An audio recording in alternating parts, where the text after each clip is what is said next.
2 weeks ago, you launched a solution, a new bonus to increase sales, a new process to reduce errors, a consultant to fix operations. And it worked. Sales went up. Errors went down for a few days. The team seemed to react. But then something more uncomfortable happened. Margin collapsed. Support got saturated. Your best people started leaving. And the problem came back, just in a different form. You did not fail at execution, you executed perfectly. The problem is that you intervened at the wrong level, and the system turned your solution into a new problem. Wells Fargo did exactly that. It wanted to sell more products per customer. It designed aggressive targets. It pressured its sales force. It measured what it wanted to increase. And it ended up opening millions of fake accounts. It was not just individual greed. It was structure. People responded rationally to the incentives the system had created. That is the point of this video. Your company probably does not have an execution problem. It has a structure problem. The symptoms you fight every week, talent leaving, margins eroding, a team that does not innovate, customers walking away, are not isolated failures. They are the guaranteed output of the invisible architecture you built. Loops, delays, rules, metrics, incentives, and goals. The system produces its own behavior. That is why, when you attack the symptom without touching the structure reverses your solution. Or worse, it turns it into a bigger problem. This is not a summary of thinking in systems. I am not going to walk you through chapters. And we are not going to turn this into a university class on systems. We are going to do something more uncomfortable. We are going to audit the invisible machine inside your company. The machine that produces the results you say you do not want. 3 playbooks. Playbook 1. Stop attacking symptoms. You will learn to distinguish event, pattern, and structure. Because if you attack the event, you are only cleaning smoke. Playbook 2. Find the loop that rules. Every sustained behavior comes from a loop. It can be a reinforcing loop, which accelerates until it grows or collapses. Or it can be a balancing loop, which stabilizes and resists change. If you do not know which one rules, you are probably accelerating the wrong engine. Playbook 3. Touch the right leverage point. Not every intervention carries the same weight. Changing prices, budgets, or headcount is almost always the most visible move, but it is not always the most powerful one. The strong levers usually sit higher. Information, rules, incentives, goals, and structure. The promise is simple. By the end of this video, you will be able to look at your latest solution and ask something almost nobody asks. Am I solving the problem, or am I feeding the system that produces it? Let's start with the central idea. A system causes its own behavior. That means the external shock almost never explains everything. A crisis, a competitor, a market shift, a new regulation, a key employee leaving. All of that can be the trigger. But your company's response was already written into its internal structure. A fragile system turns pressure into chaos. A robust system turns pressure into information. A badly designed system turns local incentives into global damage.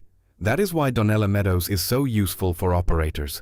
She does not ask you to look at more data, she asks you to look at a different level. Most executives live reacting at the tip of the iceberg. What they see are events. Sales dropped, churn went up, support got overwhelmed, the team missed delivery, costs exploded. But beneath events, there are patterns.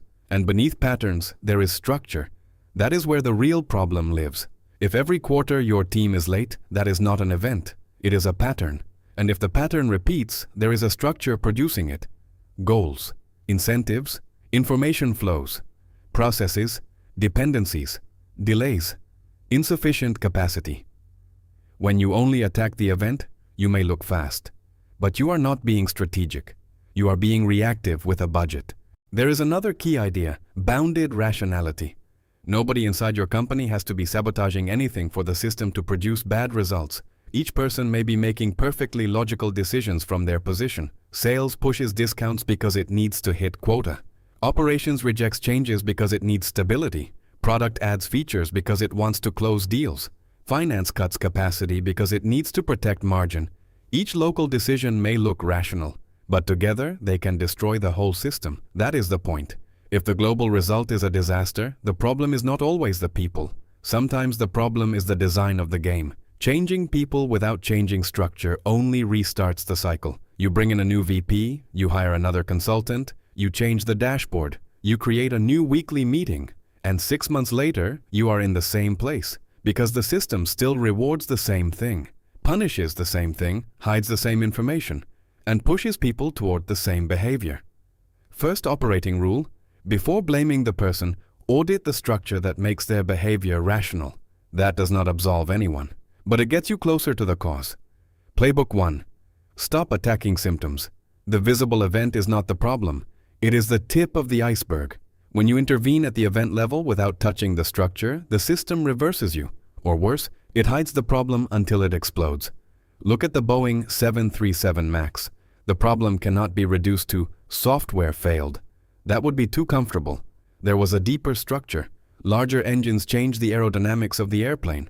Competitive pressure pushed against an expensive redesign. Information flows did not make the risk visible with enough force, and the system ended up responding with a software patch. That patch corrected the symptom in flight, but it did not solve the architecture of the problem. In fact, it added complexity and created new risks. That is the pattern that matters for this channel. This is not about narrating the drama. It is about understanding the architecture of decision-making. When a company patches the symptom because redesigning the structure hurts too much, it is not solving. It is accumulating fragility. Common mistake: confusing making the symptom disappear with solving the cause. Celebrating that the symptom temporarily disappeared can be the perfect trap. Because while the symptom calms down, the structure remains intact, and the organization becomes addicted to the patch. Here is the practical action. The iceberg test. Before spending $1 to solve a problem, move it up 3 levels. Level 1. Event. What happened? Sales dropped. A customer left. The team missed delivery. Support exploded. Level 2. Pattern. How many times has it happened? Since when? Under what conditions does it repeat? What comes before it? What comes after it? Level 3. Structure. What design produces that pattern? What metric incentivizes it? What rule allows it? What information arrives late? What dependency makes it inevitable? What capacity constraint is creating it? If you cannot name the structure that produces the pattern, you do not have the problem yet. You have a symptom disguised as a problem. And this changes the conversation. The question stops being, how do we solve this quickly? And becomes, what structure keeps manufacturing this even if we put it out today? That question saves years of patches. It also makes people uncomfortable. Because many times the structure producing the problem was designed by leadership itself. Playbook 2. Find the loop that rules. Every sustained behavior is generated by a loop, not an isolated event, not a single decision. A loop. There are 2 basic engines, the reinforcing loop and the balancing loop. The reinforcing loop is the snowball. It grows or collapses exponentially. More users create more value. More value attracts more users. More capital enables more expansion. More expansion justifies more capital. More debt requires more growth. More growth requires more debt. The balancing loop is the thermostat. It stabilizes. It resists. It slows things down. When something moves too far away, the system pushes back. The problem is that almost everyone loves reinforcing loops because they feel like growth. But a reinforcing loop without a break is not growth. It is a countdown. It can grow for years until it hits capacity, cash, quality, trust, or market limits. And when it hits, it does not give you a polite warning. It collapses. The loop that dominates defines your destiny, and delays decide whether that loop kills you, because cause and effect almost never arrive together. When feedback arrives late, you react with old information. You accelerate when you should slow down. You slow down when you should adjust, and you create violent oscillations that destroy liquidity in months. WeWork is a perfect case of a reinforcing loop without a break. More capital, more offices, more members, more growth narrative, higher valuation, more capital. That engine could look brilliant from the outside. But inside, there was one question the system avoided. Where is the balancing loop of profitability? If the brake is not installed, growth becomes a fire. Here, the rule of 70 applies. 70 divided by the growth rate gives you the approximate doubling time. If something grows at 20%, it doubles every 3.5 years. That sounds good if you are talking about healthy revenue, but it sounds terrible if what is doubling is cash burn, complexity, operational debt, or fragility. Growth is not good by itself. It depends on the loop generating it, and on the brake disciplining it. Sears shows another pattern. Eddie Lampert divided the company into units that competed for internal resources. Each unit optimized its own territory, rational at the local level, destructive at the global level. That is a tragedy of the commons inside the company. Each department wins its minigame, and together they destroy the shared brand, the customer experience, and the ability to cooperate. The lesson is hard. Optimizing each part does not improve the system. Sometimes it kills it. The common mistake in Playbook 2 is falling in love with the reinforcing loop. More growth, more sales, more users, more speed, more automation, more pressure, more. But if you do not know where the break is, the break will be a wall. Capacity, quality, culture, cash, regulation, trust, churn. The system always collects. The practical action is to map your engine and your brake. Draw 3 things. First, what is your dominant snowball loop? What grows because it is already growing? Second, where is the balancing loop that will slow it down?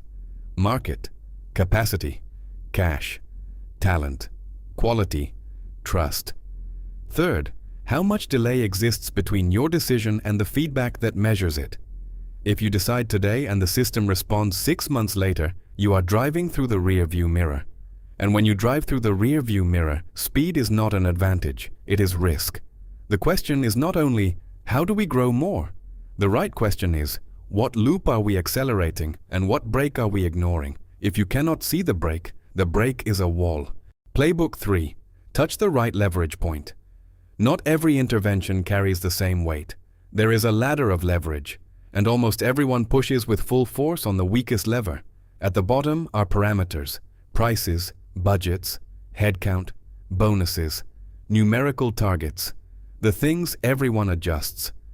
And yes, sometimes they matter, but they rarely change the deep structure. A bit higher are buffers and delays, the size of your reserves, your slack capacity, the speed of feedback, the time it takes a signal to reach the person making the decision. Higher up are the loops. Which engine dominates, reinforcement or balance? Higher up are information flows. Who sees what data, when they see it, and what data never reaches the room. Higher up are the rules, the real incentives, the real punishments, the permissions, the limits.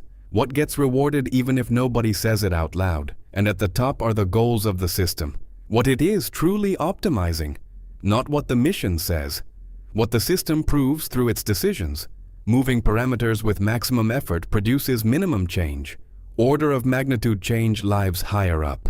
Information, rules, goals. Let's return to Wells Fargo. At the beginning, it looked like an employee problem. Firings, fines, adjustments, more control. But the real lever was not firing people. It was the goal of the system, 8 products per customer. That goal turned perverse behavior into something rational. As long as the goal remained intact, every new hire could regenerate the same problem. You do not fire your way out of a badly calibrated goal. You change the goal. You change the rules. You change the information the system uses to decide what success means. Now, look at Netflix with Chaos Monkey. Instead of reacting to every server failure, Netflix redesigned the structure. It injected failures on purpose to force resilience. It did not put out fires faster. It changed the system so the system learned to withstand them. That is intervening higher on the ladder, not just responding to the event. Redesigning the system's self-organization. That is the key contrast. An average operator attacks parameters. More people, more budget, more pressure, more reports. A systems operator asks, what goal is generating this behavior? What rule allows it? What information is missing? What feedback arrives late? What structure makes this problem rational? The common mistake is confusing effort with leverage. Working extremely hard on the weak lever and feeling like you are doing something. More meetings, more KPIs, more dashboards, more pressure, more urgency, but the system keeps producing the same result. The practical action is the intervention hierarchy. Before spending on your next solution, ask which step of the ladder you are actually intervening on. If you are only changing prices, headcount, or budgets, you are at the bottom. It can help, but do not expect structural transformation. Then ask, what is the real goal the system is optimizing? Not the declared one, the real one. The one you infer from decisions, promotions, punishments, and budgets. Then look at the rules. What behavior gets rewarded? What behavior gets punished? What gets tolerated? What gets hidden? Then look at information flows. Who sees the truth? Who receives it late? Who makes decisions without seeing consequences? Parameters come last, not first. That is the difference between putting out fires and redesigning the machine that produces them. Let's condense it. 3 passes. In order. 1. Move up the iceberg. Ask whether what you are seeing is an event, a pattern, or a structure. If you only see the event, you will react. If you see the pattern, you will diagnose.